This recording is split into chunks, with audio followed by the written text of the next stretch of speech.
원래 이제 보습이라고 하는 거는 수분하고 유분을 공급을 해주는 건데, 이제 사실 수분은 딱 대부분 정해져 있고 유분이 문제예요. 안녕하세요, 원장님. 네, 안녕하세요. 피부를 건조하게 만드는 환경이 있나요? 피부를 건조하게 만드는 건 바깥 공기가 건조하면 피부도 뭐 더 건조해지겠죠. 그래서 뭐 가을철이나 그러니까 대기가 건조해지는 가을, 겨울철이나 아니면 히터를 많이 사용하거나 하면 뭐 대기가 건조해지기 때문에 피부도 건조해질 수 있을 거라 생각합니다. 피부를 건조하게 만드는 나쁜 습관 같은 것도 있나요? 피부의 역할 중에 가장 중요한 것이 뭐냐면 인체에 있는 수분을 가둬주는 거예요. 그 가둬주기 위해서 진화적으로 장착한 어떤 것 중에 피지로 코팅을 해주는 그런 것들이 있어요. 피지로 코팅을 해서 수분이 증발을 못하게 막아주는 게 있는데, 너무 많이 씻거나 아니면 너무 뜨거운 물로 씻거나 혹은 뭐 세정제 같은 거, 합성 계면활성제가 많이 들어간 세정제를 많이 쓰게 되면은 피부의 코팅막이 점점 얇아지게 돼요.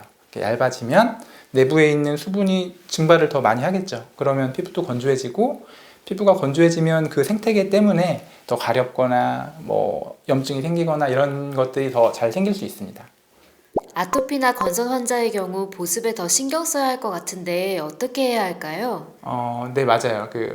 대부분의 사람은 사실 보습제를 사용하지 않고도 피부가 촉촉하게 유지가 돼야 되는데, 아토피 피부염이나 혹은 건선이나 뭐 다른 습진류 그런 분들은 피부의 능력이 좀 떨어져 있어요. 피부 세포의 능력이. 그래서 그 피부 세포가 자기 역할을 충분히 할 수 있도록 좀 도와줘야 되는데요.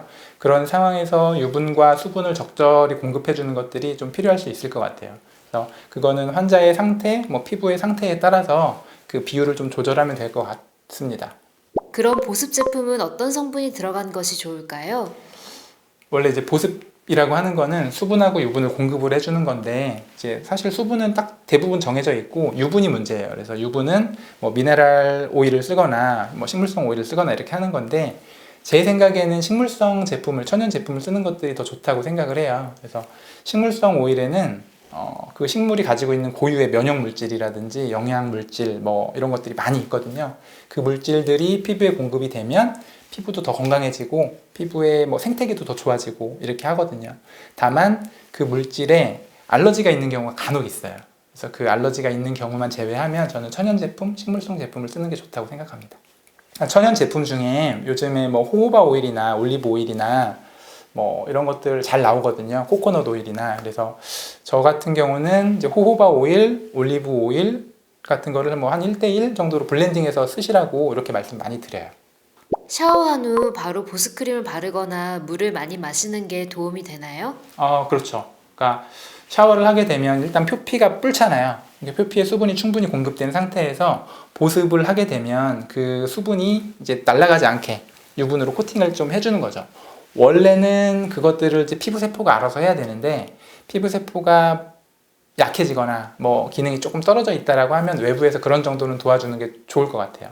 그래서 물을 많이 먹는 거는 뭐 당연히 뭐 피부뿐만 아니라 모든 세포들한테 수분을 공급하는 뭐 1차적인 방법이니까 뭐 물을 자주 마시는 게 좋을 것 같습니다. 이번 영상이 여러분의 피부를 더욱 생기 있게 만드는 데 도움이 되었으면 좋겠습니다. 지금까지 난치성 피부 질환을 전문적으로 다루는 생기한의원 신도림점 대표원장 이신기였습니다. 또 만나요.